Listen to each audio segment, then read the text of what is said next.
اقبال حسین افکار د شاعرۍ په نه علاوه هغه چې کوم تخلیق کړی دی هغې نه علاوه هغه چې پښتو ژبې ته او ادب ته څه ورکړي هغې نه علاوه مونږ چې د هغه د ژوند هغه عملي کردار ته وګورو او هغه چې د پښتو ژبې د پښتو ادب او د پښتو ژبې د لیکوالو په حوالې سره چې کوم جدوجهد کړی دی د هغې د مسایلو د حل کولو لپاره چې هغه څه کړي دي بیا هغه په اسلام آباد غوندې ښار کې هغه اوسېږي او په اسلام آباد غوندې ښار کې هغه د پښتو ژبه او پښتون کلچر چې کوم دی هغه ژوندی ساتي او په دې حوالې سره هغه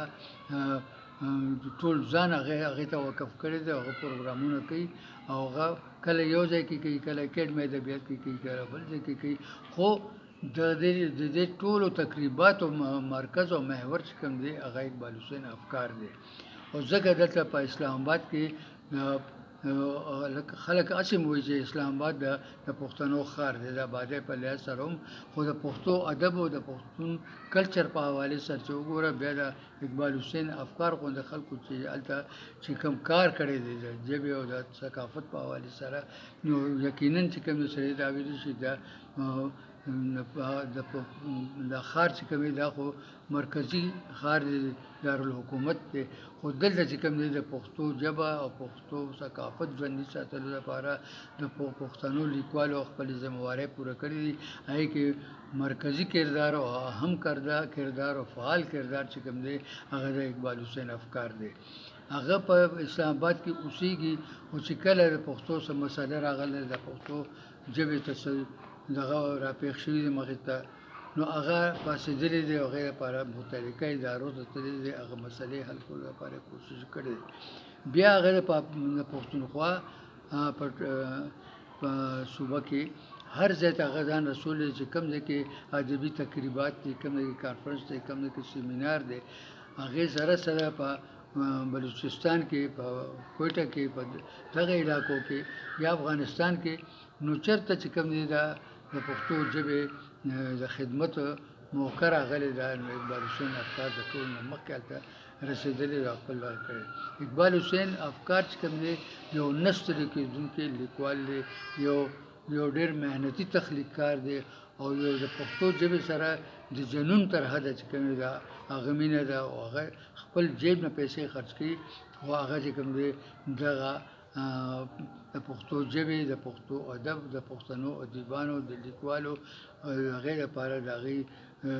د خدمت لپاره هغه خپل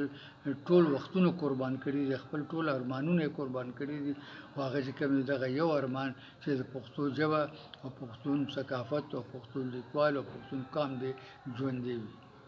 نو زه چې کله د هغه د ژوند ته وګورم زه وایم چې دا سړی چې کوم دی لکه د دیو غوندې طاقت لري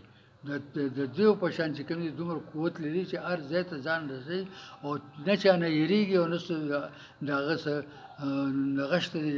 لالچ شته دی نه څه مصلحت شته دی خو ځي او خپل د پښتو ژبې په حوالې سره هغه خپلې ذمهوارۍ هغه پوره کوي ځکه چې دلته په پاکستان کې څوک هغه شان چې کوم خبره چې کوي هغه هم ډېر لوی زړه غواړي او دا اقبال حسین افکار دی چې هغه